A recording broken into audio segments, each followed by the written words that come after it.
Hello Haziq, once again a very good morning to you. Welcome to our science class जिसमें हम लोग पढ़ रहे हैं फॉरेस्ट आवर लाइफ लाइन। तो कल हम लोगों ने फर्स्ट पार्ट में देखा, बहुत ही इंटरेस्टिंग स्टोरी हम पढ़ा। हम लोगों की पहली बूझो निकल लिए हैं संडे को जंगल की सैर करने। किसके साथ? अपने प्रोफेसर अहमद के साथ। और वहां पर उनको मिलता है एक टीबू नाम का होशियार लड़का, जो कि प्रोफेसर से ज्यादा जानता है। प्रोफेसर ठहरे तो साइंटिस्ट, लेकिन उनसे ज्यादा प्रोफेसर टीबू चीजों को बताने लगता है कि यहाँ पे ऐसा होता है, ऐसा है कि वो जो बर्ड चहचहा रही है ना, वो ऐसा हुआ है कि बंदर वहां चले गए हैं। तो ऐसे ऐसे करके कहानी वो बताता है। काफी चीजें हम लोग कल पढ़े थे कि कैनोपी क्या होता है, क्या होता है क्राउन, ये सब चीजें पढ़े थे। आज कहानी को आगे बढ़ाते हैं और आज की कहानी में देखते हैं कि क्या इंटरेस्टिंग चीजें हमको जानने को मिलेंगी।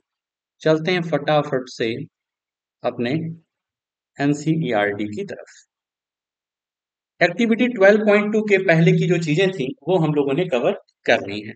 आज हम लोग देखेंगे इसके आगे की तरफ। चल भाई, विजिट अ फॉरेस्ट और a park in your neighbourhood, observe the trees and try to identify them. कह रहे हैं कि अपने आसपास फॉरेस्ट, तुम्हारे आसपास फॉरेस्ट तो है नहीं, तो अपने आसपास तुम क्या देखोगे? अपने आसपास पार्क देखोगे, अपने आस पड़ोस में, और वहां की ट्रीज को क्या करोगे? ऑब्जर्व करोगे और उनको आइडेंटिफाई करोगे। You can take the help of some elders और बुक्स ऑन ट्रीज। कह रहे हैं तुम कुछ अपने बड़े लोगों से हेल्प ले सकते हो। भाई किसी को नहीं पहचान पा रहे हो तो आजकल तो गूगल है, तुम किसी को नहीं पहचान पा रहे हो, बस गूगल पे फोटोज पे जाओ, उसकी फोटो क्लिक करो और गूगल को भेज दो, गूगल बता देगा ये किस चीज की फोटो है। ठीक है। लेकिन जब ये जो बुक बनी थी, जब राइटर ने लिखी थी, तब इतना गूगल एडवांस नहीं था, ये चैट जीपीटी एआई आया नहीं था, तो बच्चे भी उतने होशियार नहीं हुआ करते थे। तो उस समय लोग किससे हेल्प लेते थे? एल्डर्स की और ट्रीज की। ध्यान रखना, एआई चैट जीपीटी कभी कभी धोखा भी दे देता है, तो बहुत ज्यादा रिलायबल नहीं है। ठीक है। इसका रिलाय रिलाय मतलब इस पर हम भरोसा कर सकते हैं, लेकिन साथ में अपने दिमाग का भी यूज करते हुए। ठीक है। वरना ऐसा धोखा देगा कि समझ नहीं आएगा भाई। List the characteristics of the trees that you observe, such as the height, shape of leaves, crown, flowers and fruits. कह रहे हैं कि अलग अलग पेड़ के तुम ये अलग अलग कैरेक्टरिस्टिक्स देखोगे कि अलग पेड़ की अलग हाइट है, सबकी अलग अलग हाइट है, सबका अलग शेप है, सबका क्राउन अलग अलग है, सबके फ्लावर, सबके लीव्स, सबके फ्रूट्स अलग अलग हैं। भाई अलग होंगे तभी तो दोनों ट्रीज अलग हम कहेंगे। भाई तुम में और अफनान में कुछ कैरेक्टरिस्टिक्स का डिफरेंस है, तभी तुम हाजिक हो, वो अफनान है ना भाई।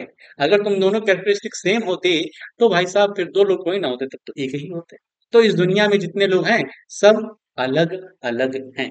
Also draw the crowns of some trees. कह रहे हैं कुछ कुछ ट्रीज के क्राउन्स ड्रॉ करो। तो तुम्हारे आसपास जितने ट्रीज हैं जरा देखना अपनी आंखों को खोल करके, जितने ट्रीज तुमको दिखाई दे अपने आसपास, उनके क्राउन को ड्रॉ करने की कोशिश करना। ठीक है भाई। Professor Ahmed pointed out that trees had crowns of different types and sizes. Professor Ahmad ने पॉइंट किया कि जो ट्रीज हैं इनके जो क्राउन्स हैं डिफरेंट डिफरेंट टाइप्स के हैं और साइजेस के हैं। These had created different horizontal layers in the forest. और ये क्या क्रिएट करते हैं? डिफरेंट हॉरिजेंटल लेयर्स क्रिएट कर रहे हैं फॉरेस्ट में। These are known as understories. Giant and tall trees constituted the top layer, followed by shrubs and tall grasses, and herbs form the lowest layer.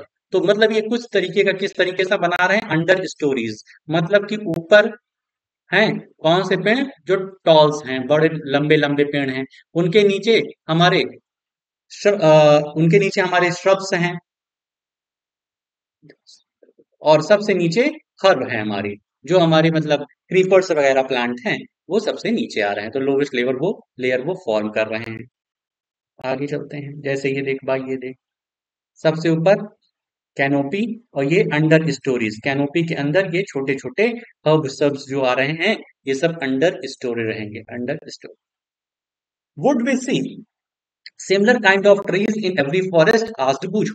बूझे ने पूछा, क्या हम फॉरेस्ट में सिमिलर काइंड ऑफ ट्रीज देखेंगे कि यहाँ पर हमें हमें अमरूद, आम, नीम, बनियान और पीपल ये सब ट्री मिल रहे हैं, तो क्या हम फॉरेस्ट अपने जो दादी नानी के यहाँ, हमारे यहाँ फॉरेस्ट है, क्या वहां पर हम देखेंगे जाकर के तो यही ट्रीज मिलेंगे? तो भाई साहब ये तो कॉमन सा क्वेश्चन है, बूझो यार, थोड़ी थोड़ी बात पर यार।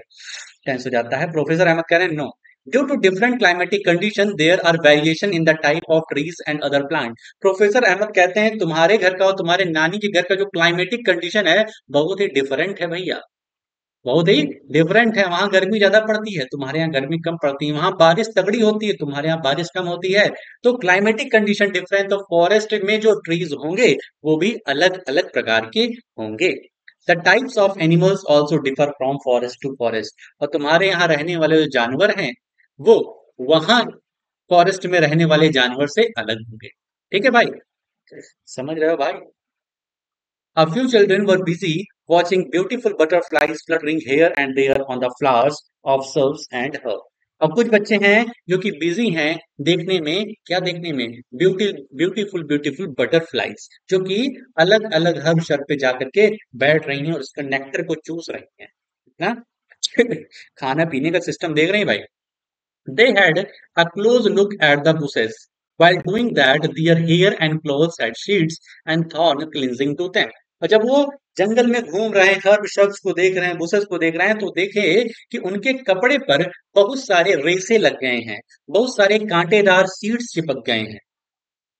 होंगे भाई, जब फॉरेस्ट में तुम जाओगे तो वहां की जो मतलब फ्लावर्स हैं, वहां की जो वो हैं बुशेस हैं, उनके क्या होंगे? हेयर्स, उनके जो रेसे हैं वो तुम्हारे कपड़े में लग जाएंगे। और यदि कोई सीड्स जिसमें कांटे लगे हुए हैं वो आकर के चिपक जाएंगे तुम्हारे कपड़े पर। They came across numerous insect, spider, squirrels, ants and various other small animals on the bark of trees, plant leaves and on decaying leaves on the forest floor। और वहां पे वो देखते हैं कि बहुत सारे इंसेक्ट्स उनको देखने को मिल रहे हैं, स्क्वायरल्स हैं, एंट्स हैं, चींटियां, ठीक है, और छोटे छोटे एनिमल्स हैं जो कि फॉरेस्ट के फ्लोर पर डेड एंड डिकेइंग मैटर पर हैं। तुम जानते हो डेड एंड डिकेइंग मैटर क्या होता है? जो चीज सड़ने गलने लगता है उनको हम लोग डेड एंड डिकेइंग मैटर बोलते हैं। कभी कभी एनिमल्स जो मर जाते हैं वो भी डेड एंड डिकेइंग मैटर में आएंगे। और जो हमारी टहनियां हैं, जो हमारे लीव्स हैं, जो हमारे जो वेजिटेबल्स के पील्स होते हैं या फल सड़ जाते हैं, वो भी हमारे डेड एंड डिकेइंग मैटर में आते हैं। तो देख रहे हैं कि जो हमारे फॉरेस्ट के फ्लोर पर ये सब डेड एंड डिके मैटर पड़ा है, उस पर बहुत सारे इंसेक्ट्स क्या कर रहे हैं? फीड कर रहे हैं। They started making sketches of these creatures. वो क्या करने लगे? स्केचेस बनाने लगे। अब भाई देखो, ये लोग पेन पेंसिल तो ले नहीं गए थे, सिर्फ नोटबुक लेके गए थे। अब ये लोग स्केच कैसे बना रहे हैं भगवान जाने, या तो प्रोफेसर अहमद से उधार ले लिए होंगे, ये हो सकता है। ठीक है। The forest floor seemed dark coloured and was covered with a layer of dead and decaying leaves, fruits, seeds, twigs. Twigs मतलब होता है टहनियां। ट्विग्स मतलब क्या होता है? टहनियां। ठीक है, टहनियां जानते हो? ठीक है। तो ये कह रहे हैं जो फॉरेस्ट के फ्लोर हैं ये बहुत ही डार्क कलर का दिख रहा है। फॉरेस्ट का फ्लोर बहुत ही ब्लैक ब्लैक ब्राउनिश कलर का दिख रहा है। वो इस वजह से क्योंकि dead and decaying leaves, fruits, seeds, twigs और छोटे छोटे हर्ब्स डेड हो चुके हैं, डिके हो चुके हैं। The decaying matter was moist and warm. इस बात को ध्यान रखना, जो डिकेइंग मैटर होता है, जो सड़ने गलने लगता है, वो मॉइस्ट होता है, उसमें थोड़ा सा पानी, नमी रहती है और वो गर्म होता है। ठीक है। तो डेड एंड डिकेइंग मैटर को पहचानने का तुम्हें तरीका बता दिए कि छू करके अगर मॉइस्ट लगे और गरम गरम लगे तो जान लो कि डेड एंड डिके मैटर है। ठीक है। अब गर्म पानी को टच करके कहोगे सर जी देखो ये मॉइस्ट है और ये वार्म है तो ये भी डेड एंड डिके मैटर है, ऐसा नहीं है यार। इतना तो कॉमन सेंस होना चाहिए। डेड एंड डिके मैटर मतलब जो पड़ा हुआ है, जो बहुत दिन से पड़ा हुआ है, उसको कोई देख रेख नहीं कर रहा है। कहाँ पड़ा हुआ है? ऐसे जमीनों पे पड़ा हुआ है। ठीक है। Children picked up various seeds and leaves for their collection. Walking over the dead leaf layer on the forest floor was like walking over a spongy carpet. Children क्या किए? बहुत सारे सीड्स को, बहुत सारे लीव्स को उन्होंने कलेक्ट कर लिया कि अपने हम फाइल में लगाएंगे और इनके बारे में अपने घर वालों को भी बताएंगे कि हम लोगों ने यहाँ यहाँ घूमा। तो जब वो फॉरेस्ट के फ्लोर पर घूम रहे हैं, टहल रहे हैं, चल रहे हैं, तो उनको ऐसा लग रहा है कि किसी स्पॉन्जी कारपेट पर हम घूम रहे हैं। स्पॉन्जी मतलब जान रहे हो? जो दबता है, स्पंज जो दबता है। तो ऐसा उनको लग रहा है कि जिस पर हम चल रहे हैं ये थोड़ा थोड़ा क्या कर रहा है? दब रहा है। Is the decaying matter always warm? अब क्वेश्चन उठता है कि जो डिके मैटर होता है क्या वो हमेशा गर्म रहता है? Professor Ahmed suggested that the children could perform an activity to get an answer to this question. Professor Ahmad ने कहा कि भाई साहब हम ऐसे नहीं बताएंगे, चलो एक एक्टिविटी करते हैं और तब समझते हैं कि जो हमारे क्या होते हैं? जो हमारे डेड एंड डिके मैटर होते हैं, ये हमेशा गर्म होते हैं या कभी कभार। Activity 12.3, dig a small pit, put vegetable waste and leaves in it. कह रहे हैं छोटा सा गड्ढा खोदो, उसमें वेजिटेबल वेस्ट और लीव्स डाल दो। कवर देम विद सॉइल, और उसको सॉइल से क्या कर दो, कवर कर दो। एड सम वाटर, ध्यान रखना एक्टिविटी क्या किया है हम लोगों ने। हो सकता है क्वेश्चन में पूछ लिया जाए कि कैसे हम चेक करेंगे कि हमारा dead and decay matter moist होता है। तो यही तरीका है, हमें क्या करना है कि एक छोटा सा गड्ढा खोदना है, उसमें वेजिटेबल वेस्ट, लीव्स और सॉइल को ऐड करने के बाद कुछ पानी हमें डाल देना है। After 3 days remove the upper layer of the soil. 3 दिनों के बाद ऊपर वाली लेयर, सॉइल की ऊपर वाली लेयर को धीरे से हटा देना है। Does the pit feel warm inside, क्या हमें जो गड्ढा है वो अंदर से गर्म फील हो रहा है? Paheli asked, there are so many trees here. तो यस, यहाँ पर हमें वो गर्म फील होगा। कभी अपने गांव जाना, अपने शहर में तो कर नहीं पाओगे जहां रहते हो, जब गांव जाना तो ये एक्टिविटी तुम कर सकते हो, आसानी से कर सकते हो, कोई इसमें मारेगा नहीं तुम्हें। ठीक है। पहली आज, there are so many trees here, also there are many forest like this, what difference will it make if we cut some trees for a factory. अब पहले कहते हैं भाई साहब, वहां पर जब मीटिंग चल रही थी आपकी, जब एक सेलिब्रेशन जुबली चल रही थी, तो वहां पर जब डिस्कशन हुआ था कि इन फॉरेस्ट को क्लीन करके हम क्या करें, फैक्ट्रीज फैक्ट्रीज यहाँ पर करें, जिससे लोग बेरोजगार ना हो, उनको कुछ रोजगार मिल सके। तो पहली कहती है अगर यहाँ इतने सारे पेड़ हैं तो हम कुछ पेड़ काट देंगे तो क्या ही दिक्कत है, कुछ पेड़ काट के हम यहाँ फैक्ट्री लगा दें। Professor Ahmad said, you have read about autotrophs, heterotrophs and saprotroph. Professor Ahmad कहते हैं क्लास सिक्स में तुम पढ़े थे, क्या तुम्हें याद है ऑटोट्रॉप, हेट्रोट्रॉप, सेप्रोट्रॉप क्या होता है? तो सब बच्चे मुंह बना लेते हैं कि भूल गए हैं भाई तुम्हारी तरीके से। ठीक है, तुम्हें याद है, कुछ कुछ याद है। तो ठीक है, तुम बहुत अच्छे बच्चे हो भाई, सुंदर हो ना। तो प्रोफेसर अहमद कहता है याद है तुम्हें? तो कुछ बच्चे कहते हैं हाँ हाँ याद है। You have learn how green plant produce food. तुम्हें याद है कि जो ग्रीन प्लांट होते हैं वो अपने फूड को कैसे प्रोड्यूस करते हैं? ऑल एनिमल्स वेदर हर्बीवोर्स और carnivore depend ultimately on plants for food. कह रहे हैं हम जितने लोग हैं ना, जितने भी लिविंग बींग्स हैं, भले वो हर्बीवोर्स हों, वो कार्निवोर्स हों, वो डिपेंड हैं किस पर? प्लांट्स पर, फूड के लिए प्लांट्स पर डिपेंड हैं। यदि प्लांट्स कटेंगे तो भाई साहब कौन कटेगा, कौन नहीं रहेगा? वो समझदार को इशारा काफी है। Organism which feed on plants often get eaten by other organism and so on. जो ऑर्गेनिजम्स प्लांट को डायरेक्टली इंटेक करते हैं वो किसी दूसरे जानवर द्वारा खाए जाते हैं। इस तरीके से क्या चलती है, फूड चेन चलती है। For example, grass is eaten by insects which in turn is eaten by frog. जैसे ग्रास, ग्रास को खाता है कौन? इंसेक्ट्स, और इंसेक्ट्स को खाता है frog. The frog is consumed by snakes, frog को कौन खाता है? स्नेक भाई साहब। This is said to form a food chain, और स्नेक को खा लेगा ईगल, ईगल जो अपना चील होता है। ग्रास को खाया इंसेक्ट, इंसेक्ट को खाया फ्रॉग, फ्रॉग को खाया स्नेक, स्नेक को खाया ईगल। कहीं कहीं तुम देखोगे लास्टली इंसान आएगा, इंसान इन सब को चबा डालेगा। ठीक है भाई। तो ये देखो, ये grass, insects, frog, snake, eagle, many food chains can be found in the forest. यदि फॉरेस्ट में देखोगे तो कई प्रकार की तुम्हें फूड चेन दिखाई देगी। All food chains are linked, जितने भी फूड चेन्स है आपस में एक दूसरे से लिंक्ड है। If any one food chain is disturbed, it affects other food chains. लेकिन यदि एक इस फूड चेन में एक को तुम गायब कर दो तो पूरी की पूरी फूड चेन गड़बड़ा जाएगी। वैसे तुम्हारे पास क्या था? प्लांट था, प्लांट प्लांट प्लांट यहां लिख लेते हैं। प्लांट, प्लांट को खाया इंसेक्ट, इंसेक्ट को खाया फिरॉग, और फिरॉग को खाया स्नेक, और स्नेक को खाया कौन? कौन कौन? स्नेक को खाया हमारा ईगल। ठीक है। तो भाई साहब अब देखो, मान लो इंसेक्ट को तुम बीच से गायब कर दी, इंसेक्ट को तुमने क्या कर लिया, क्या कहते हैं उसको, किडनैप कर लिया। सारे इंसेक्ट को इस दुनिया से किडनैप कर लिया। अब फ्रॉग क्या करेगा? मारा मारा फिरेगा। फ्रॉग मारा मारा फिरेगा, ढूंढेगा, हर एक कोने में इंसेक्ट को ढूंढेगा लेकिन मिलेगा नहीं। तो क्या करेगा? मर जाएगा। और जब फ्रॉग मर जाएगा तो स्नेक ऑटोमेटिक, और स्नेक मरा तो ईगल, खत्म। इसका मतलब इस फूड चेन से किसी को भी गायब कर दोगे, इस फूड चेन से किसी को गायब कर दो, मान लो फ्रॉक को गायब कर दिए, मान लो फ्रॉक को गायब कर दिए तो स्नेक ईगल मर गए, और इधर इंसेक्ट्स इतने ज्यादा हो जाएंगे, तुम जिस कोने देख रहे हो इंसेक्ट ही दिखाई दे रहा है, जिस कोने देख रहे हो इंसेक्ट ही दिखाने, पूरी धरती इंसेक्ट से भर गई है। तो गड़बड़ा गया ना पूरा इन्वायरमेंट। तो इस प्रकार से ईश्वर ने बनाया हुआ है कि फूड चेन चलती रहे, ये धरती चलती रहे। Every part of the forest is dependent on the other parts. If we remove one component से ट्रीज और other components would be affected. लेकिन यदि हम प्लांट को ही गायब कर दिए तब तो भाई साहब कोई नहीं रहेगा, पूरे के पूरे खत्म एक तरफ से। प्लांट को गायब किए तो पूरे के पूरे एक तरफ से खत्म हो जाएंगे भाई। ये जो फिगर दिया है, इसको जरा से एक बार रीड कर लेना। रीड करने मतलब इस फिगर में देख लेना क्या क्या दिया गया है, किस तरीके से चीजें हैं। Professor Ahmad asked children to pick up leaves from the forest floor and observe them under a hand lens। कह रहे हैं बच्चों हैंड लेंस लेके आए हो ना, उसका भी कुछ यूज कर लिया जाए। कह रहे हैं इन लीव्स को उठाओ, जो फॉरेस्ट के फ्लोर पर लीव्स पड़ी हुई हैं इनको उठाओ और हैंड लेंस से जरा देखो। दे फाउंड टाइन mushrooms over the decaying leaves. वो देख रहे हैं जो हमारी लीव्स डिके हो गई, इस पे छोटे छोटे छोटे छोटे मशरूम्स देखने को मिल रहे हैं। They also saw an army of tiny insects.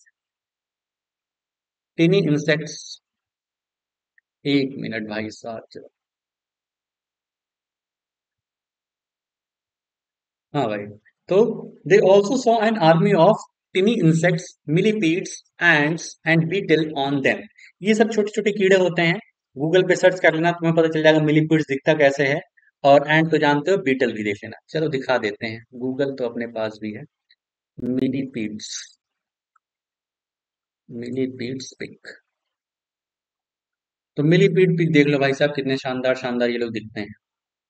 ठीक है, ये तुम देखे होगे अपने आस पड़ोस में, उसका घर पे भी कभी कभी निकल आते हैं। ठीक है, मिलीपीड्स होते हैं। और बीटल, बीटल पिक, बीटल ये हैं छोटे छोटे कीड़े मकोड़े जो होते हैं। ठीक है, तो इन सबको वो लोग वहां फॉरेस्ट में देख रहे हैं।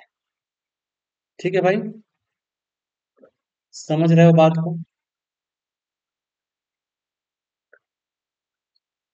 दे were wondering how this organisms live there.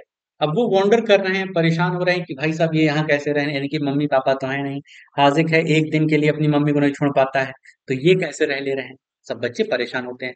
Professor Ahmad explain that apart from these animals which are easily seen, there are several organisms and microorganisms that live in the soil. के बच्चों परेशान ना हो, यहाँ पर इनके साथ साथ ये तो तुम्हें बड़े बड़े कीड़े दिख रहे हैं, यहाँ पर बहुत ही छोटे छोटे ऑर्गेनिजम्स भी रहते हैं, बहुत ही लिटिल माइक्रो ऑर्गेनिज्म जिसको तुम देख भी नहीं पा रहे हो। पहली wondered what mushrooms and other micro organisms eat. उन्होंने वो कहते हैं कि भाई साहब ठीक है, ये जो कीड़े मकोड़े हैं जो हम देखे, बीटल हो गया, ये तुम्हारा सेंटीपीड मिलीपीड हो गया, ये सब तो ये टेनी माइक्रो ऑर्गेनिजम्स को खा लेते हैं, जो छोटे छोटे माइक्रो ऑर्गेनिजम्स हैं जो हम देख नहीं पा रहे हैं उनको खा करके जी रहे हैं। तो पहेली कहती है ठीक है, लेकिन अच्छा ये जो माइक्रो ऑर्गेनिजम्स हैं, छोटे छोटे ऑर्गेनिज्म जिसको हम देख नहीं पा रहे हैं, ये क्या ईट करते हैं, ये मशरूम्स क्या ईट करते हैं? प्रोफेसर अहमद जरा ये बताइए। Professor Ahmad replied that they feed upon the dead plant and animal tissues and convert them into a dark colored substance called humus। Professor Ahmad कह रहे हैं ये जो माइक्रो ऑर्गेनिजम्स हैं, मशरूम्स हैं, ये डेड एंड डिकेइंग मैटर पर फीड करते हैं, ये इनको खाते हैं। और डेड एंड डिकेइंग मैटर को फीड करके ये किसमें कन्वर्ट कर देते हैं? ह्यूमस में कन्वर्ट कर देते हैं, जो कि डार्क कलर का सब्सटेंस होता है, जिसको हम क्या कहते हैं प्यार से? ह्यूमस। इन विच लेयर, ये तुम्हारे लिए क्वेश्चन है, in which layer of the soil would you find humus?